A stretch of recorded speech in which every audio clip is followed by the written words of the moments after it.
গোসাইগাঁও মহাবিদ্যালয়ৰ ৰাজনীতি বিজ্ঞান বিভাগৰ উদ্যোগত আজি সংবিধান দিৱস পালন কৰা হয়।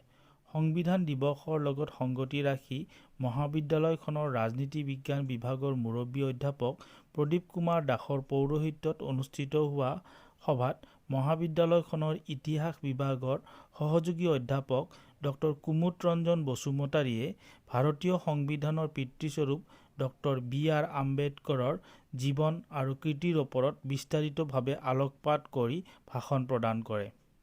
সভাখনত শিক্ষা বিভাগৰ সহকাৰী অধ্যাপিকা ডক্টৰ অনিন্দিতা দাসে নাৰী অধিকাৰ আৰু সবলীকৰণৰ ক্ষেত্ৰত ভাৰতীয় সংবিধানে একক আৰু অনন্য ভূমিকা গ্ৰহণ কৰা বুলি মন্তব্য কৰে। সংবিধান দিৱসৰ কাৰ্যসূচীত মহাবিদ্যালয়খনৰ সহকাৰী অধ্যাপক ক্ৰমে ডক্টৰ কণেশ্বৰ বৰুৱা, গোপাল বৰ্মন, মনোজ নাৰ্জাৰী, মুজামিল হুছেইন প্ৰমুখ্যে কেইবাগৰাকীও ছাত্ৰ-ছাত্ৰীয়ে মত ব্যক্ত কৰে।